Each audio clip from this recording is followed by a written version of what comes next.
So the first thing we're going to do is go over the templates we need. We want to make sure that you have printed off the beach ball block templates, which I do not have the first page on top. There's the first page. It says beach ball block right on top, and you should have templates A, B, C, and D. So we're going to look at our templates and we're going to see what colors we need for this block. So it looks like we need color 1, which is this really nice blue. Color 7, which for me that is yellow. Color 5, I just chose some white from my stash because I did not get a white fat quarter because I have a bunch of white here. So if you can see, it's a white on white star that I really like. And I believe we also need color 8, which is bright blue. And color 2, which is red. Color 6, which is green. Few more colors to deal with, but luckily there's only 3 pieces per block. So we already covered sewing your templates in the last video we did. So today I'm going to go more in depth about cutting out your templates and making sure that your seams line up on your points. So when you're cutting your templates out, you want to make sure that you're cutting on this dotted line here, or just outside of it. So when I cut right up to, but not into that dotted line.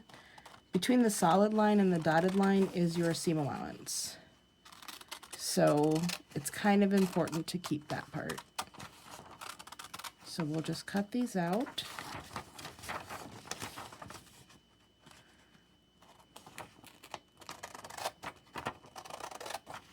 Right on or right next to that line. If I'm doing a piece, a small piece, like a micro piece, I will cut further outside of that line here, just to make the piece more manageable, and then I'll trim it down after I sew it. But since these pieces are pretty big, I'm not going to do that this time.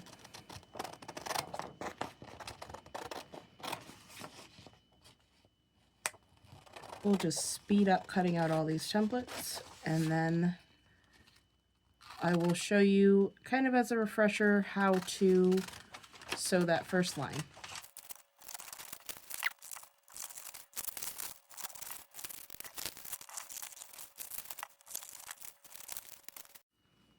Okay, so before we sew anything, I want to make sure I have all of my templates that I need. So I will take all of the templates and lay them out how they should go in the finished block. So there's A connects to B right here. They printed out kind of weird, but A connects to B. And then C connects to D, which D goes in the bottom corner, C goes in the top corner. Just like this. And that is how your block will go together. So I'm sure that you have noticed there are a lot of seams that come together right here in this middle of the block. I'm going to show you how to manage those seams while foundation paper piecing and how to get every point to line up perfectly. So when we're dealing with larger pieces like this, I really like my strip method where I just hack and whack at it. It's always a good thing to have a little bit of extra fabric. So I'm going to go ahead and cut my strips, and then I will show you how to put piece 1 and piece 2 on, just as a refresher from last week. And then we'll kind of not rush, but speed through the rest of the process. So when I'm working with fabrics, or a lot of fabrics within one block, I like to go ahead and label those fabrics with sticky notes. So I lay them in order that they are in the coloring chart. So this is number 1, 2, 5, 6, 7, and 8 for our block. So for our first block, which is A, not C, for our first block, I'm going to go ahead and scoot you guys over a little bit so that we can have a little bit more room to work. Okay, so we're going to do just as we did last time, and we're going to pre-fold our template on every line using our add a quarter ruler or a credit card. Don't use a regular ruler for this because it's too thick and it won't crease the paper right. So now that we have good creases, we're going to start with A1. And let me get close so you can see A1, and that is color 5. So I will take my color 5 and I will lay it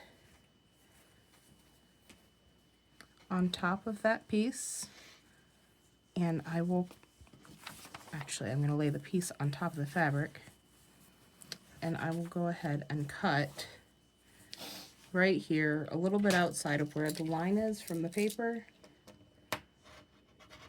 just so that that piece is big enough. Okay, so now that we have cut that, we are going to, since we're using printed fabric, we're going to make sure the pretty side is down and the wrong side of our fabric is to the wrong side of the paper. And now we'll just make sure that fits all the way around, which it does. And we'll grab our glue stick and do a small dab of glue right in the middle, just to make it stick.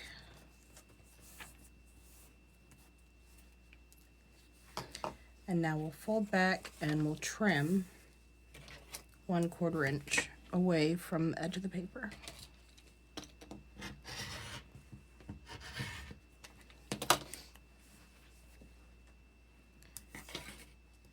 Now we'll look at the next piece we need, which is number 6.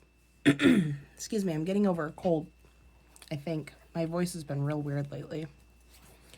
So we'll take number 6 and we'll lay it on top, making sure that it's bigger, rotating it as we need to, just to find the way that it is bigger. And this time I'm going to trim it with scissors, just showing that you can use both. It's really your preference.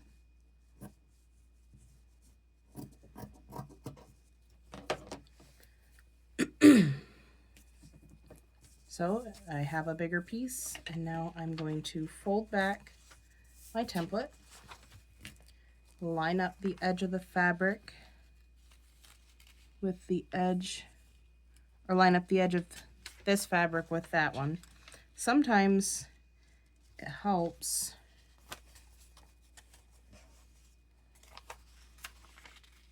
if you line up the edge closest to you, because then you can see a lot better.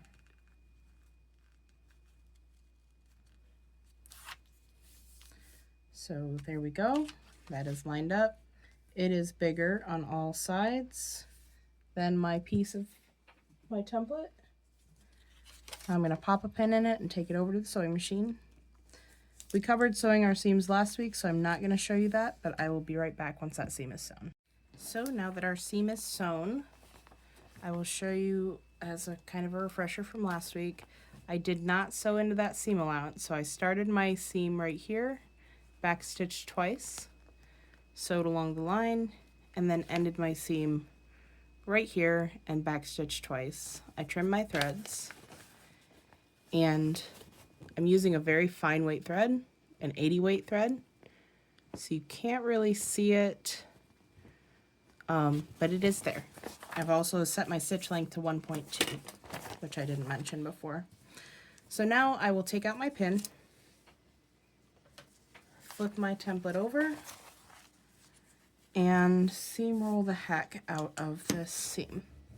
I want everything to be nice and flat, especially since I have so many seams that are going to be joining together. So I apply a fair bit of pressure when I'm rolling over my seam to make it nice and crisp. If you can see here, it's nice and flat. And that little bit of whatever on the fabric is just the glue right here. So now we'll add our third piece on. And this is where I'm going to kind of zoom you in a little. Let's see. There we go. Okay. So our next seam line meets right up against this seam line. So we are not going to sew past that. We are going to sew right here. We're going to put our needle down right here and then sew outwards. We want to start here because that ensures that we're not going past that line, so that when we go to join our seams later, we're not getting any extra seams in that line, creating more bulk. So we've already pre-folded, but I'm still going to take my ruler and just kind of set it against there and fold it back. I don't need to crease it or anything. And I'm going to use my add a quarter ruler to trim all that extra away.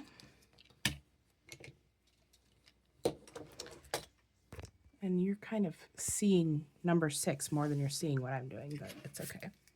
All right, so now we're going to look at what color we need next, which is number 1, which is our background color. And we're going to take our strip, lay it on top, make sure we're not seeing any paper through it. And then we'll just trim that strip away. Now, this whack and hack method that I use does produce a bit of waste, but I find that I always end up using the pieces for another project, so it doesn't bother me so much because I do a lot of FPP and a lot of it has a lot of the same colors in it. So now I'm going to fold this back again and line up that edge with the edge of the fabric that I just cut. Right here, making sure it's a 1/4 inch. And now I'm going to pop my pin in and take it over to my machine. Again, we are going to sew from this point right here that I circled to this point. We don't want to go past this intersection because it'll make a little bit of bulk. And if we do that on multiple templates, it makes it pretty hard for that seam in the middle to lay flat. So I'll be right back. Okay, so I have sewn my seam. It is on there, even though you can barely see it. And now I'm going to take out my pin, flip it over. There, you can see it a little better on this fabric. We did not go into the seam allowances. I sewed from the center out. Now I am going to flip my fabric back and trim. I'm using a fair amount of pressure, especially here. This is that place where all 3 fabrics meet, so you want to use a good amount of pressure here, rolling your seam.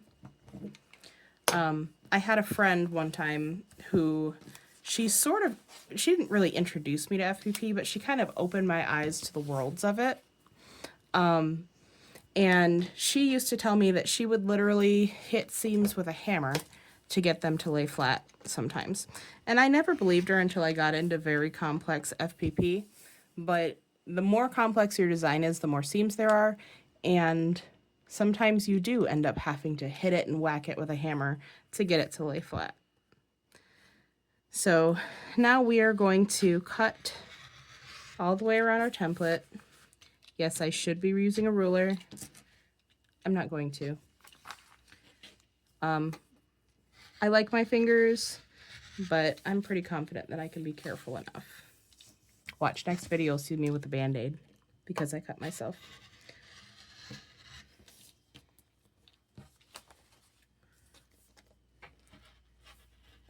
Do what I say, not what I do, right? Okay. So now template 1 in our beach ball walk is done. I'm going to go ahead and do template 2, and I'll come back to show you how to join them together. Okay, so now we have finished template A and B, and we're ready to put them together. So I am going to use what's called the hinge pin trick. And I'm going to lay piece A out right side up. And I'm going to lay piece B out where they're supposed to go together, right side down.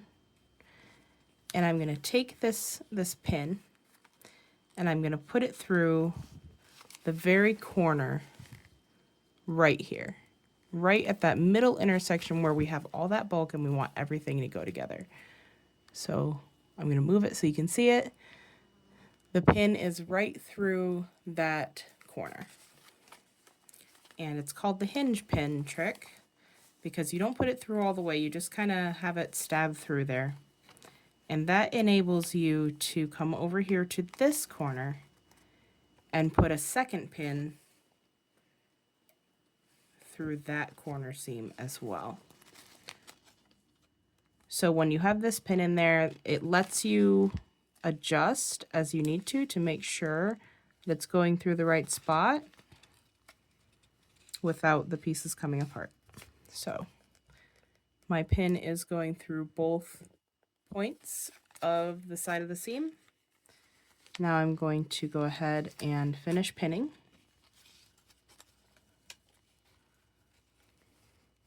And I like to pin along these seam lines here, just so that I don't stab myself. And I am going to come over here, I'll sew that seam, and then I'll show you what I do next to help reduce the bulk. Okay, so now that I have sewn that seam, I'm going to show you a tool that makes paper removal really easy. This is a water pen. I got it from the craft section at Dollar General. Sometimes you can even find them at Dollar Tree, and they come in like a 2-pack. And what you do is you fill the reservoir with water, and then you give it a little tiny squeeze, and water will come out of these bristles right here. So I take the water, and I run my water pen right along that seam line that I just stitched where I joined the pieces together, and I'll do that all the way from edge to edge of the paper. And I do that on both sides.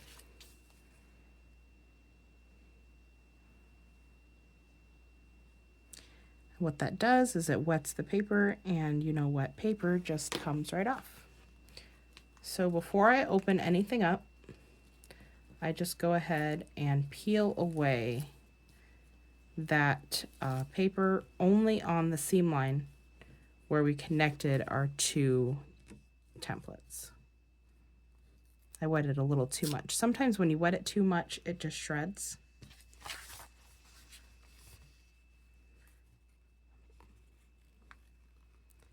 Other times it just slides right away. Okay. So now we are going to open this up. And we have half of a beach ball. Yay! Okay. So I'll go ahead and either with an iron, because now that your papers are gone, you can go ahead and press just the seam with a warm, not hot iron. And or you can seam roll it using a fair amount of pressure.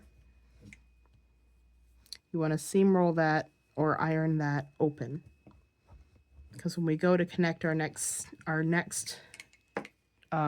section to that, you want it to be open to reduce that bulk there.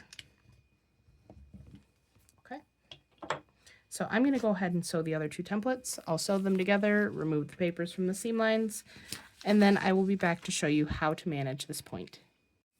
Okay, so now that we have our two sections sewn together, we're going to complete our block. So I'm going to zoom you in here a little bit so you can see I have my center seams pressed open and lined up. So what I'm going to do is I'm going to take a pin just like we did in the corner, except this time I'm going to put it a 1/4 inch away from the edge of this piece, right in the middle of that join. And if you look on this side, these points are 1/4 inch away from the edge right here. They're 1/4 inch away. So your points should not come all the way down here. Otherwise they're going to get cut off. So I take that pin in that spot, and I find that spot on this template. which is just about 1/4 inch away, right in the middle.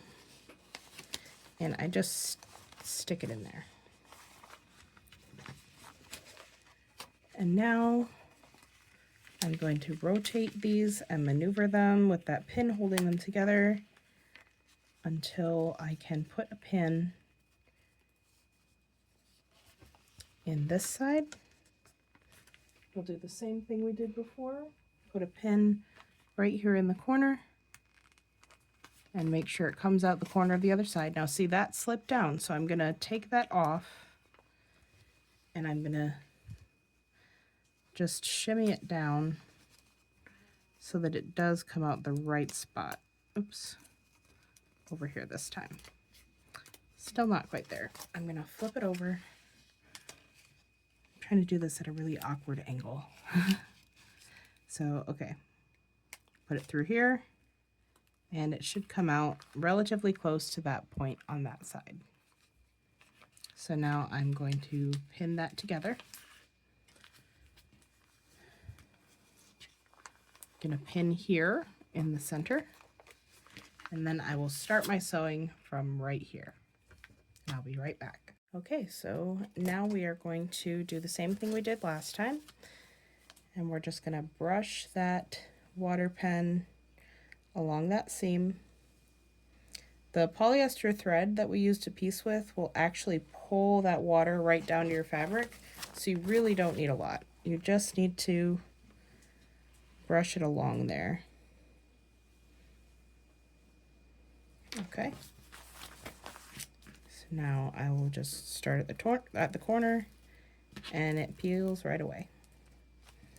And since we already removed from here, from our joints, we don't have to worry about picking little pieces out right here.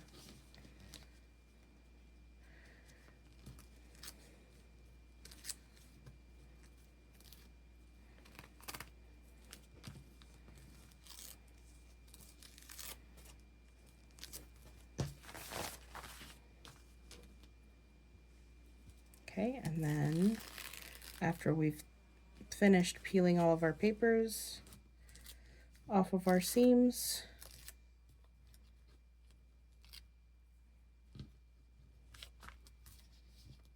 oh my goodness. For whatever reason, when I don't peel from the outside corner, it doesn't want to peel very well. It just rips into little pieces. Or the inside corner, I mean, whenever I start peeling from here. Okay, so now we will press our seams open once again to reduce some of that bulk so that it doesn't come to a point. This is the point where a hot iron will come into handy. I don't like to use a hot iron in the middle of a project because it can make the papers curl and kind of distort things. So I'm going to go over that middle a few times pretty hard.